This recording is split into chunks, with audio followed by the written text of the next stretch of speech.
Olá, seja bem-vindo. Para além das questões sanitárias, a pandemia afeta diretamente a economia. Os números não são nada animadores e por isso é importante ter um olhar cuidadoso sobre as finanças pessoais. Sobre o tema, eu converso com o engenheiro elétrico industrial André Hayashi. Ele é coordenador e professor do MBA Executivo em Mercado de Capitais e Finanças da FAI aqui de Curitiba. Tudo bem, André? Tudo jóia. Obrigado por falar conosco aqui no site da revista Ampla.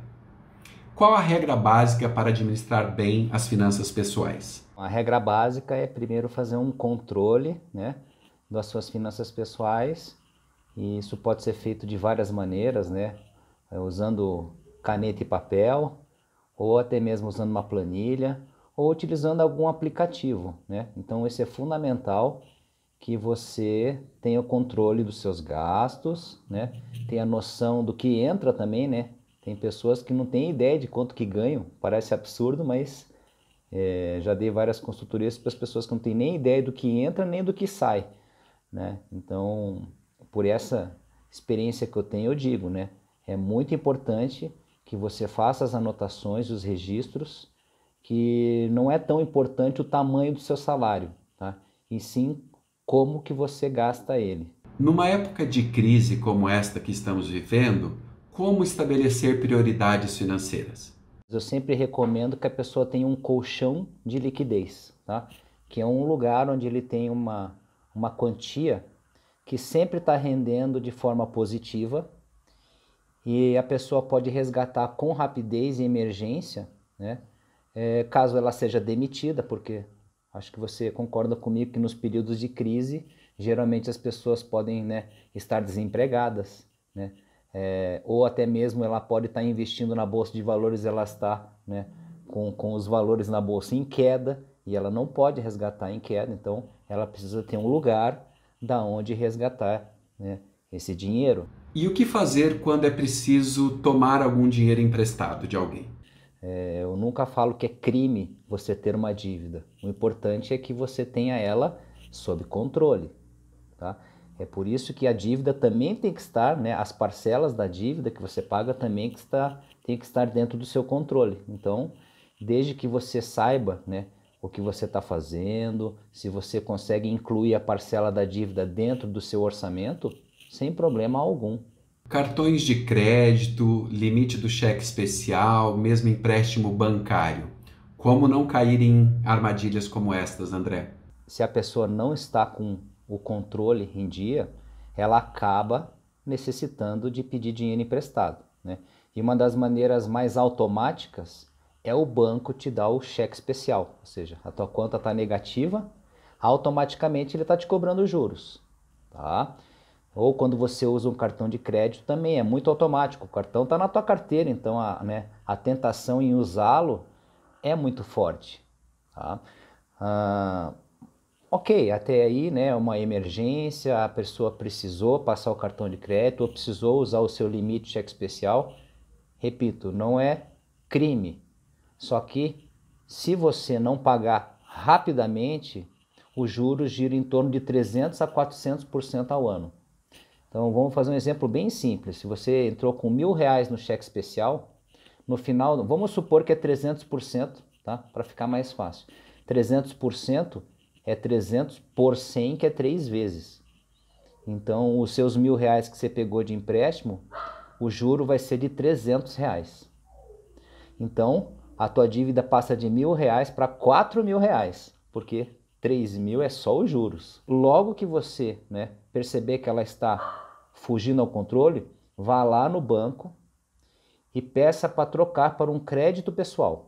Isso é muito importante, porque o crédito pessoal, o juro baixa bastante, ali para os seus 20, 30% ao ano.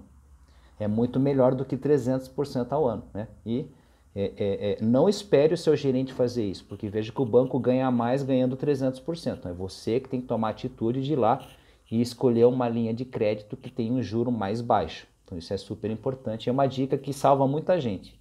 E tem também os programas do Serasa aí que estão pintando aí na televisão, onde o Serasa faz uma programação para você liquidar as dívidas com os bancos. É bem bacana isso aí. Nesse cenário de crise que estamos vivendo, como poupar dinheiro? A pessoa, em primeiro lugar, tem que ter um privilégio de contar com a educação. Eu acho que você tem que lutar pela sua educação. Não importa se ela é pública ou ela é privada, mas lute. Eu tenho que trabalhar, mas faça um esforço, não desista dos seus estudos, porque quando você estuda e tem uma educação, você consegue encontrar uma colocação e dedicar de coração o seu empenho. E eu acredito muito nisso, que quando você tem brilho nos olhos e se dedica a um trabalho, você consegue ganhar, a coisa vem, né? Porque quando você se dedica de coração, o universo ele conspira a favor e o dinheiro vem para você. E aí basta você fazer um controle, né? E isso também entra a parte educacional, de você não precisar ficar consumindo demais. Lute pela sua educação, tá? E isso permitirá que você tenha um bom trabalho, e esse trabalho lhe permitirá que você guarde um pouco todo mês numa carteira de investimentos. Qual seria, assim, o mínimo ideal, né, que a pessoa deveria poupar daquilo que ela recebe todo mês? A pessoa pode investir, por exemplo, hoje em dia no Tesouro Direto a partir de R$ 30. Então, veja que com uma pequena quantidade ela já pode acumular investimento em títulos públicos, né? Existem alguns fundos de investimento em ações que você pode começar com R$ 100. Tá? Então, eu costumo dizer que se a pessoa esperar muito para investir, ela acaba nunca investindo, né? Então ela tem que começar logo, porque o tempo, né, que ela tem pela frente está a favor dela.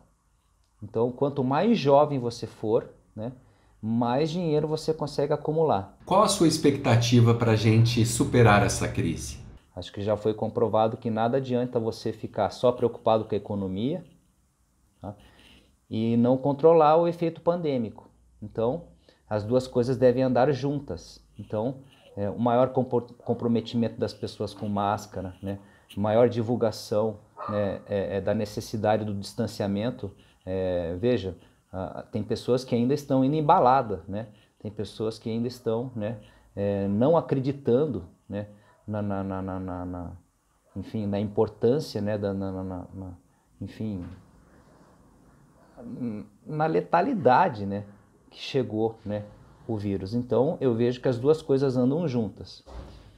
E a aceleração da vacinação, né? Então, à medida que a vacinação avançar, acredito que a gente pode ficar mais tranquilo, e aí o crescimento, que seria medido pelo PIB, ele volta a crescer com mais veemência.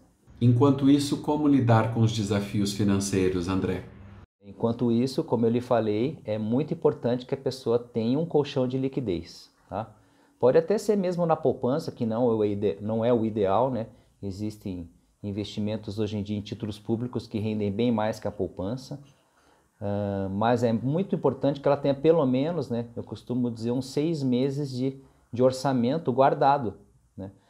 Vamos imaginar que você tem um salário aí de R$ 5.000 e que R$ 4.000 você precise para dar conta, né, do seu orçamento. Então, se você pega esses R$ 4.000 e multiplica por 6 meses, são R$ 24.000 que você precisa ter guardado, né, dentro de um colchão de liquidez que sempre está rendendo de forma positiva, para que você possa viver nesses 6 meses de forma tranquila e ache uma recolocação. Tá? André, muito obrigado pela sua participação aqui na nossa conversa ampla, e deixe para a gente aí os seus contatos. Bom, vocês podem me achar no Instagram. Eu tenho uma página lá chamada André Daniel Hayashi, onde eu compartilho a minha carteira antifrágil, né, com os meus queridos alunos, né, e vocês podem se tornar meus amigos lá. E a você que nos acompanhou, obrigado pela atenção e até o próximo vídeo.